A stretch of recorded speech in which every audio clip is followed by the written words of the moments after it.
Quando tomei posse no cargo de senador, apresentei uma proposta de emenda constitucional que recebeu o número 1 de 2015, a primeira PEC apresentada neste mandato, movido naturalmente por um sentimento revigorado no período eleitoral. Com 6 mandatos consecutivos como deputado federal, das quais 2 vezes eleito o mais votado do meu estado, sempre carreguei comigo as bandeiras do municipalismo, e com muito orgulho. E nesta eleição ao Senado não foi diferente.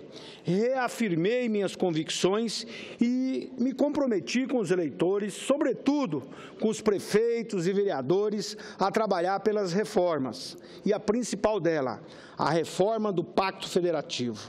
Aliás, quero homenagear também os vereadores que estão aqui no plenário, do estado natural do meu pai, da Bahia, de onde meu pai era natural, da Bahia, mas também todos os vereadores do Brasil que aqui estão neste encontro. Aliás, sempre tenho dito que o vereador é aquele que está na ponta, aquele que está lá próximo do cidadão, aquele que atende todas as demandas do cidadão, até as questões sociais, até o problema de um parto, às vezes está lá o cidadão batendo a porta de madrugada na casa do vereador. Portanto, esse encontro nacional onde os vereadores vêm aqui também para cobrar o Pacto Federativo. Pacto Federativo esse que foi prometido por todos os candidatos a presidente da República. Também os parlamentares que estiveram nos palanques, governadores, todos dizendo que uma das metas deste país era exatamente buscar o Pacto Federativo, ou seja, a melhor redistribuição do bolo tributário do Brasil, de tudo aquilo que se arrecada no Brasil. E hoje, infelizmente, ainda temos uma concentração muito grande na mão do governo federal e dos governos dos estados. Menos de 18% de tudo que se arrecada no Brasil é que vai diretamente para os municípios. Por isso, é que reafirmo aqui a minha convicção e quero aqui mais uma vez me comprometer com os eleitores, sobretudo com os prefeitos e vereadores. E assim o fiz. Nos primeiros dias apresentei essa emenda constitucional destinada a promover um novo rateio da arrecadação da contribuição de intervenção no domínio econômico incidente sobre a importação e comercialização de combustíveis, a CID Combustíveis, entre União, Estados, Distrito Federal e municípios. Hoje, senador Hélio, senador Garibaldi, que também estava lá, nos ajudando na Comissão de Constituição e Justiça para aprovar essa PEC.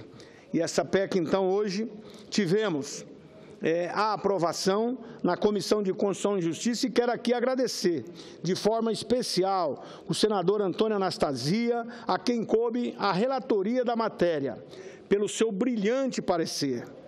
Também ao senador Assir Gurgás, designado na sessão da CCJ de hoje como relator ad hoc. Também quero agradecer aos senadores José Maranhão, presidente da CCJ, e mais uma vez o senador Garibaldi Alves, que enalteceram com palavras a importância do projeto ora aprovado. Desde já, gostaria de pedir a este plenário também a aprovação dessa PEC.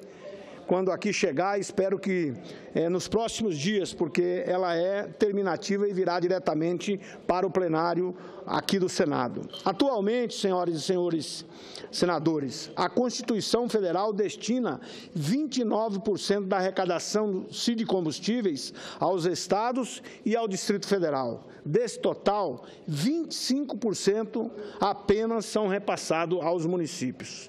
Vale ressaltar que o critério de redistribuição considera o contingente populacional e a posição ocupada pelo Fundo de Participação dos Municípios, o FPM. Em razão disso, algumas cidades acabam recebendo mais recursos que outras, ou seja, pelas regras em vigor, de cada R$100 arrecadados com a CID Combustíveis, a União fica com R$ 71 e repassa R$ 21,75 aos estados e ao Distrito Federal. E agora, vejam que disparidade. Aos municípios são repassados apenas a cada R$100, R$ 7,25. Ora, colegas senadores e senadoras, a questão A questão é, onde vive o cidadão, se não no município? Afinal, como bem ressaltou o senador José Maranhão na sessão de hoje na CCJ, que aprovou a PEC da minha autoria, Estado e União são apenas e tão somente Constituição de direito, instituições abstratas, que muitas vezes geram governos distantes e até insensíveis às demandas e necessidades do cidadão, principalmente do cidadão comum, que está lá no bairro, que está lá na zona rural, que está distante, às vezes, até da sua própria sede no município, como o caso do município de Rondolândia, que está tão distante, a mais de 1.000 quilômetros da capital, e o cidadão, para chegar na sede do seu município, tem que atravessar o estado de Rondônia para poder chegar lá e estar próximo ao prefeito. As cidades não. As cidades compõem o mundo real. É o espaço onde se vive e se trabalha, onde se constrói. Por isso, senhor presidente, trabalho para criar formas e mecanismos para atender especialmente à organização e prerrogativa das cidades.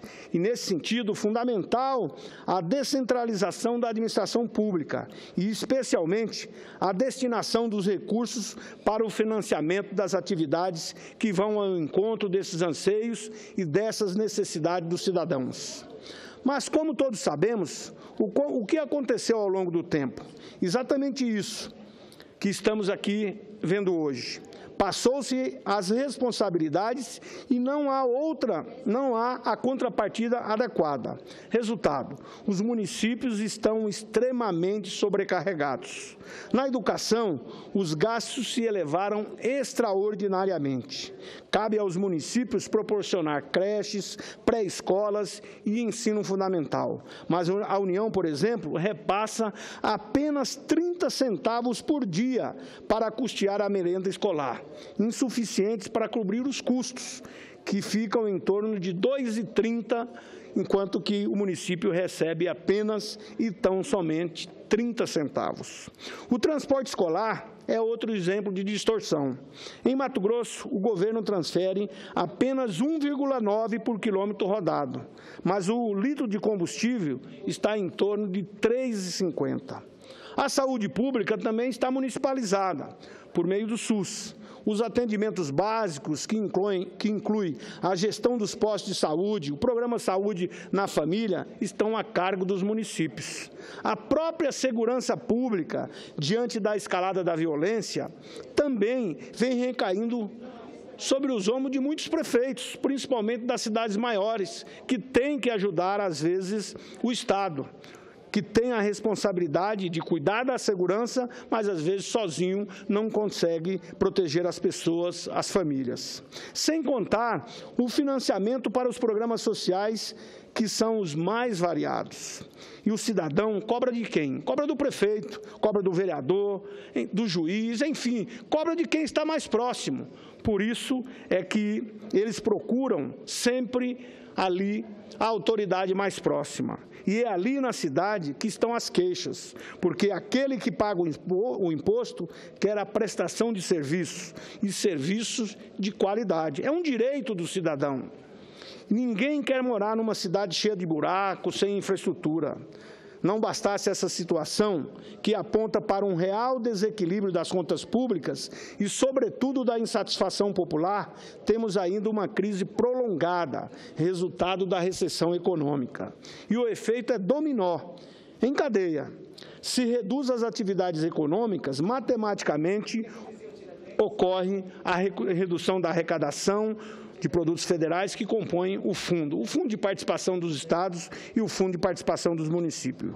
Para se ter uma ideia, os repasses relativos ao Fundo de Participação dos Municípios, o FPM, para as cidades de Mato Grosso, de janeiro a março deste ano, apresentaram queda real de 16,41% comparado com os repasses do mesmo período de 2015.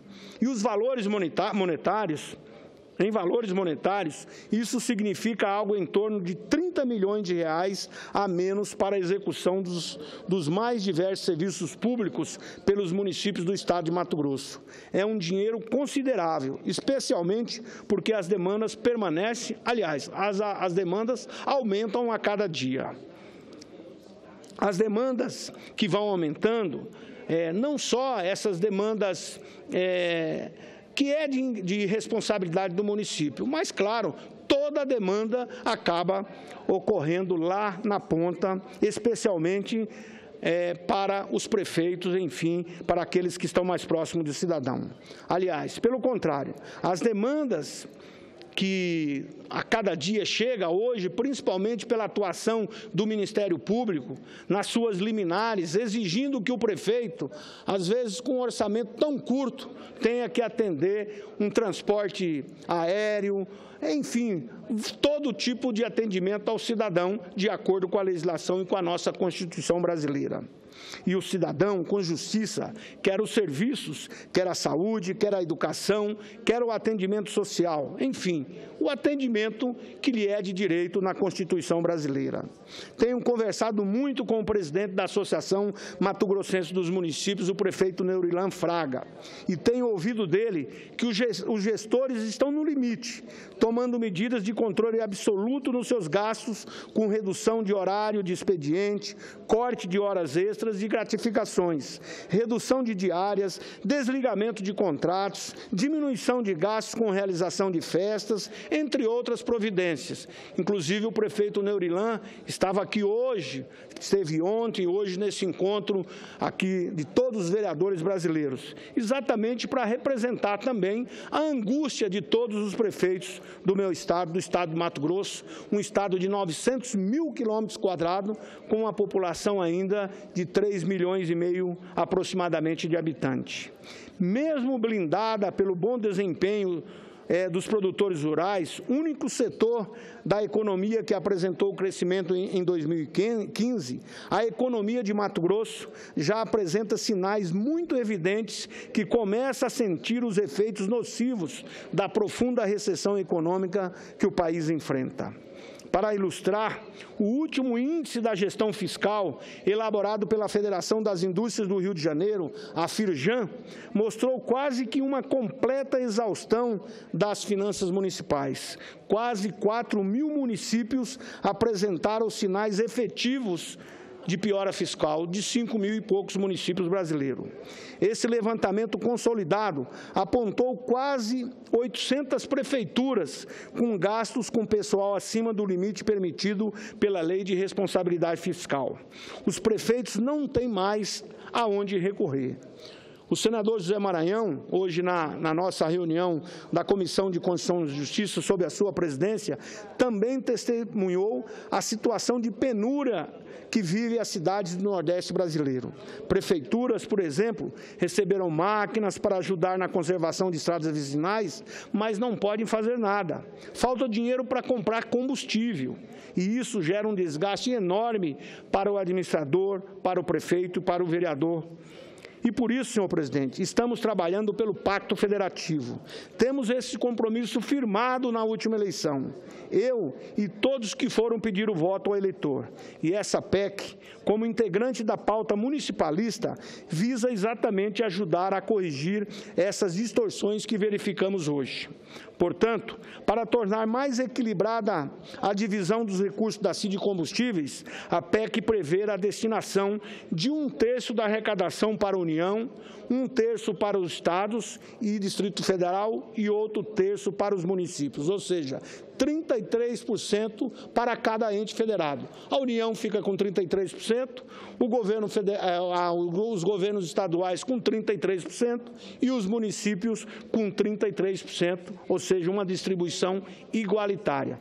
Aliás, já defendi, principalmente como deputado federal, que nós pudéssemos fazer uma reforma tributária verdadeira nesse país, até com a diminuição dessa carga tributária tão grande, se possível até implantando o imposto único, onde a cada dia tudo que se arrecadava ia direto para a União, a parte do Estado para o Estado e a parte dos municípios para os municípios, diminuindo essa burocracia infernal e essa carga tributária que só o que o pequeno empresário, que o empresário tem que gastar para cumprir os compromissos fiscais, já foi praticamente o seu lucro. Portanto, além dessa reforma tributária, e queremos começar com essa PEC, na redistribuição da CID, claro, vamos buscar também as outras reformas necessárias, como a reforma trabalhista, a reforma política, enfim, todas as reformas que todos nós prometemos e que, infelizmente, por não fazer